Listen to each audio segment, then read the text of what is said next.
All right, so we're going to talk about asexuality. The piece is New Orientations, Asexuality and Its Implications for Theory and Practice by Carly June Serenkowski and Megan Milks. Okay. Yeah, so one of the things that they're talking about, or that they bring up at the beginning of this piece, is that there isn't really an asexuality studies. Like, while there is queer theory, and there's feminist studies, and there's gender studies, and there's even gay, LGBT studies. Yeah, that asexuality is, as an identity, is something that's been left out of all of that academic discourse. Mm-hmm. And in part, that's because I think the asexual community itself has historically been less politically organized. And one of the interesting things is that the internet has helped the emergence, I think, of the asexuality, of an asexual political movement, and particularly what they talk about a lot is the asexuality, visibility, and education network. Yeah, and actually, like, on a more popular culture note, like, there is a way on OkCupid, for example, now, of identifying as asexual. Though the flip side is just OkCupid. Yeah. And not the other sites. And so while that is true, it's also equally true that actually most sites where you would specify your orientation, it's still not an option. Right. And so we're definitely in a moment of flux, or only kind of embryonic recognition of asexuality. Right. Yeah, so asexuality, I suppose that we should define it before we go on. It's, what it sounds like. People who do not have significant, or who are not motivated by sexual desire. Yeah, and it's complicated because it's not the same thing as celibacy.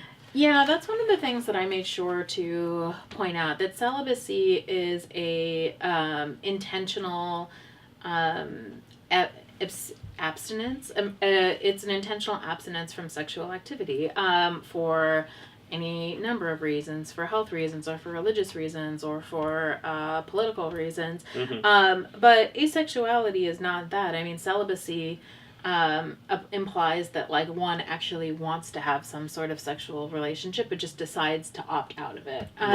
So celibacy itself doesn't say anything about desire. Instead, it just says more about practice. The thing, asexuality in that sense, and I hadn't really thought about this till just this second, is almost like the exact, like, inversion of that. Exactly. It says something about desire, but not necessarily about practice. Right. Which is important because some asexual people do, in fact, have sex or sexual interactions. Some asexual people are in relationships with people who aren't asexual. Right. So one of the things that they pointed out in this article is that, like, there are asexual people, which means that they are not motivated by sex or not particularly interested in it, and yet they do have emotional bonds and relationships, and sometimes, like, partnerships or live in partnerships, and it's not necessarily the case that their partner is also asexual. And so one of the things that they were talking about is that there are asexual people who have sex regularly with their partners, but they do it in the same way that you go to a restaurant that your partner likes that you're not super into because you like your partner. Yeah, or perhaps because you take joy or pleasure in your partner's pleasure, but it's not, like, intrinsically it's not what motivates you to have it. And and I think that's interesting. I think it's also conceivable that asexual people might have sex to procreate. But yeah, I kind of forgot about that. No, I just as I was thinking about this. Yeah. But I think both are important. But it's but in that case, it's more of a means to an end, I suppose. That they desire something that can be achieved through having sex, but not necessarily the sex itself directly. Right. And that's complicated. Certainly raises complicated consent issues, which probably have to be negotiated in individual cases. Right. But it certainly differentiates it from celibacy, like we said, because it's really not the practice that's central here as much as the desires. Right. Mm-hmm. Though, I imagine that within asexual communities, just like we've talked about in so many cases, the authenticity of one's asexuality might be questioned based on one's practice. Right. As the authenticity of so many sexualities are questioned based on people's behaviors or practices. And so that's sort of an interesting side thing to think about. Yeah, and it's also important to point out that there are asexual people who are also aromantic, so they're not interested in like their lives being partnered or something, but there are other people who are not aromantic who are asexual. Mm-hmm. Yeah. Yeah, no, I think that's really important. I think one of the things that came out of this, because this is some heavy theorizing in this piece. It's a little more theorizing oriented than kind of than concrete oriented. Right. That's the downfall of this article, I think. Yeah, I mean, it would be great to see more interviews with with people who self-define as asexual, though perhaps this is just a first step, right? Yeah. But they talk about, in particular, like what asexuality does or represents in terms of, or its significance to other kinds of theorizing around sexuality, like queer theory and feminist theory, and how just its existence poses kind of critical challenge to a lot of assumptions that feminists and queer theorists make. Yeah. And in a particular one, in particular, first it's just the focus on sex itself as so defining of a person broadly, right? Mm-hmm. So that often there is a tendency to put so much into sexual orientation, into our desire for differently sexed or same sex bodies or people of same or different gender, or perhaps people of one or multiple one or multiple partners, but like all of these different ideas of sexual orientation, but they kind of but the existence of asexual people call into question the sort of coreness of that whole project to our identity, and the amount of the degree to which that those sort of sexual projects or identities are necessary in defining who we are as a person, or making us a full or fully realized person. Right, yeah. Yeah, well, I think that the questions that come up that are really interesting is whether we ought to, going to queerness, whether we ought to consider asexuality as, like, queer. Yeah. Because if we were to think about queerness as a way of, like, fighting against, like, the expectations, like, cultural and sexual expectations of how one ought to live, asexuality, even though it's a pulling away from, like, any sort of sexuality, like, can still be, it seems to me like it can be taken up within. And, it's one of the letters in the acronym at this point. Right. In the LGBTQIA. Yeah. But it's also non-normative. And I think that's what you're getting at. And, in that sense, like, it can be subversive. Sure. And I think but more importantly, I think it's important to recognize that it's not just non-normative, but it's also pathologized. Right. That for a lot of, that for a lot of people who self-identify as asexuality, their asexuality is treated as a problem. Yeah, it's like a sign of depression or... Exactly, and that there is it's assumed to result from trauma, or that there's something that reason happened to make you this way, right? And that it's treated as a problem to be solved. And for some people, it may be experienced that way. There are some people who probably have lost their interest in sex but want to get it back, and that and do does feel to them to be a problem based on like perhaps a specific trauma or something. And I think it is important to separate that out from another set of people who self-identify as asexual and simply, do not experience these kinds of desires or don't deeply identify with these kinds of sexual desires. Right. But in either, but I guess that's important because particularly for the people who, the latter group, the group who really have come to identify as asexual and push back against the assumption that they're somehow broken or sick, that becomes a very political stance to take then.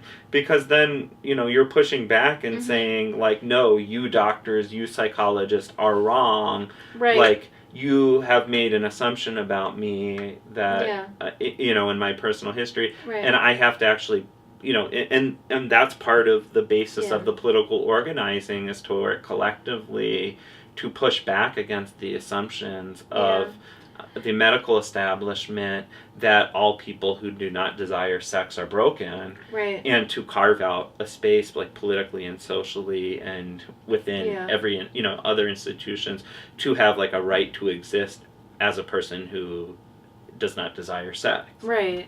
Yeah, and I actually think that's really interesting because if I was to think about it, medical screening questions that assess how you're doing often ask things about your sexual activity and your sexual desire and in point of fact, you, because of that, you would be more likely to be diagnosed with depression, right, because you're always going to answer those questions negatively, right, low. And so those batteries are going to be, biased towards finding asexual people as having, depression and anxiety and other mental health issues. So I think, or PTSD or So I think there is an important, there are really concrete, tangible consequences to this question of whether or not asexuality, can exist separate from trauma or sickness, as these activists want to claim, and these asexual identified people want to claim, and there are real consequences for achieving that recognition, that really will affect the kind of health care they get, and probably a lot of other things. So I think that's important. The other issue was the feminist issue, which I thought was important to point, just the way that this is relevant to feminist debates. I don't want to spend too much time on it, but just to say that so much of the debates within feminism, internal to feminism, have been around the liberatory potential of female sexuality, and that that so much of it, so much of those debates, and are wrapped up around how to kind of liberate women's sexual desire. That in many ways it leaves little room for asexual feminists, or for asexual women within feminism, if they're not seeking to, in one way or another. Although that's complicated though, because yes, I hear that and I think that that's absolutely true, but I also think that there's a way in which so we were talking earlier about political lesbianism. I think that there's a way in which asexuality could get mapped onto as a something akin to political lesbianism to pull out of sexual relationships with men. Yeah, but maybe, but I think asexual people would push back and be like, yeah, but that's not what we're saying. We're saying we just don't desire these things. Yeah. We're not doing this we're being political because we're asexual and we want to be have a right to exist. We're not withholding sex from the patriarchy. We're not choosing politically to be asexual to accomplish some other goal. Sure. We just are asexual, and we're choosing to be political in order to achieve recognition and to be treated fairly. Yeah. And so those are very different things. Though, that's relevant, and they do mention in this about Yeah. how Dworkin, who is Andrea Dworkin, who is one of the people you're talking about, sort of valorized Joan of Arc and her, rejection of sexuality as sort of a political act and a rejection of the patriarchy. I think there's a relevance there. I think most people who actually identify as asexual would see that as like not what they're doing. Yeah. That makes sense to me. And so, all right, I think those are the main points. So basically, one of the upshot of all of this is that the authors want to see kind of a new field with it. They're very much academics, and what they're pushing towards is academic discourse regarding asexuality. So to open in the ways in which like queer theory and feminist studies and gender studies have become disciplines within academic institutions, they think that the same sort of energy ought to be put toward this like asexuality in terms of it being something that's theorized. And I think that's right. And there's a political movement around that already, and they're saying, well, we need to recognize that political movement and take it seriously within academia. Yeah. I think the flip side of that, and maybe they don't fully spell this out, but it's important to recognize that, like, it's not just, necessarily for academia's sake or something that we do this, but that actually the recognition of this asexual political movement within academia may ultimately lead to better services, more resources, and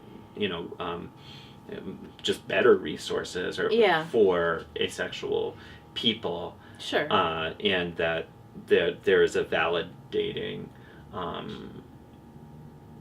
influence that academia can have by studying and recognizing asexual people and the political movement that has emerged around asexuality. Okay, yeah, that's right.